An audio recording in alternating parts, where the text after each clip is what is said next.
It is Wednesday yet again, meaning that it is time to look at how the Cavs have done for the past week in their games. We'll start with last Wednesday in Boston against the Celtics. They take a loss 117 to 113. The close score due to a lively comeback effort after the game was pretty much over at this stage.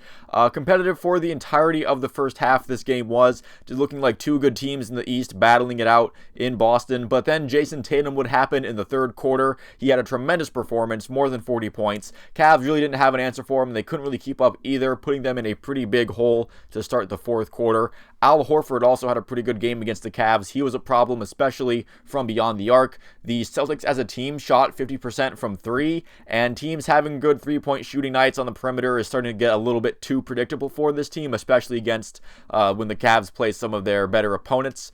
And about the comeback effort, it was nice to see Darius Garland go off like that and did make the score look a lot more respectable than most of the game felt like in the third quarter. Just a little too bad that it was too little too late, and I guess when you're on the road, you're going to have those kind of stretches, but that kind of stuff on the road seems to happen to the Cavs quite a bit. Donovan Mitchell would lead the entire game in scoring with 44 points, but for a majority of this game, he didn't really have a whole lot of scoring help. Again, most of Darius Garland's damage was done near the end of the game. Evan Mobley did have a double-double, though, so we love that. Shout out to him for that. Neither bench did much, and I feel like the Cavs bench is something that is getting a little bit of a concern as we head closer and closer to the playoffs, and I would like to touch on it a little bit at the end of this video. And that would lead us to Saturday against the Pistons. They take home a win in that one, 114 to 90. This was kind of the result that you would expect out of this one. Evan Mobley getting himself another double-double. The rest of the starting five were impressive as well in their minutes, I thought. Both benches getting plenty of playing time as this one kind of got out of hand pretty early. I thought Karis LeVert had his best game in quite a while, but I'm not really extrapolating this too far outward. I'm not looking too deep into this one because the Pistons are not only are they bad to start with, they're bad and they're hurt too. So it's just kind of not great to look at. The Pistons are what they are at this point. The game was a little spirited until the later stages of the second quarter when the Cavs really started to assert their dominance and take over and stuff like that. The dominant third quarter from the Cavs led to pretty much the entire fourth quarter just being garbage time to finish out this game. This was a comfort food win over a comfort food team in the Pistons. Those are ones that you have to have, and the Cavs managed to get it pretty easily, so props to them for that. And then that led to Monday's game against the Celtics, the overtime winner, 118 to 114. Tatum and Horford both out for Boston. Those were two of the most effective players against the Cavs the last time they played earlier in the week, and the Cavs would get revenge in the form of a thriller in Cleveland. Boston with the upper hand, though, for the majority of the game, in my opinion.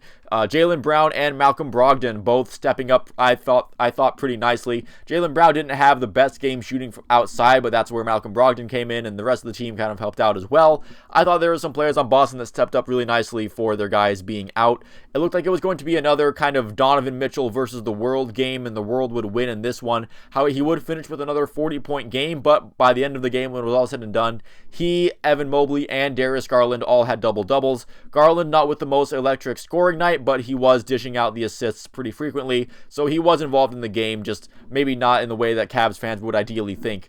Garland did have a really nice sequence with a couple of big threes in the fourth quarter, though. He was definitely hit some clutch shots down the stretch. Derek White, and I'm getting straight to the fourth quarter comeback because, again, a lot of the game I just thought that Boston played just a little better with the Cavs hung around in there.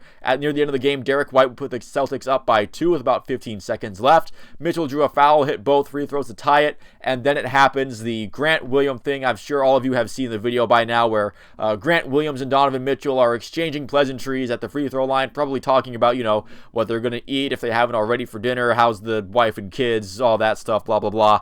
At this point, Grant Williams, it says, assures Donovan Mitchell that he is going to be making both of the free throws and essentially icing the game. That is not what happened. Grant Williams misses both, and the game goes to overtime. Now, the Cavs start out the overtime by going down 3, but not to worry, a ferocious slam dunk by Donovan Mitchell, followed by some heroics from Lamar Stevens, of all people, put this thing away. I believe Lamar Stevens also got the junkyard dog chain after the game as well, so we love to see that for him. This was a great win to watch. I must say I was entertained as a Cavs fan. I love to see one of these close games go their way, but I'm also a little skeptical of how this thing happened. They did have to have a lot of fluky things kind of go their way, like that Grant Williams thing where he misses both free throws to end regulation.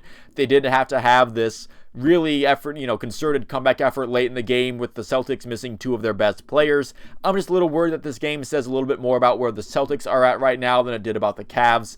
As far as the standings go, the Cavs are still the 4th seed, so they would be hosting a playoff series in the East. They are 3 games behind Philadelphia, who is 3rd, and they're 2 games ahead of the New York Knicks, who is 5th, and they are 5.5 games ahead of a play-in spot. And yes, again, I will be keeping a close eye on that play-in spot because I'm still scarred from last year. I'm going to bring it up every week. It's going to be a thing.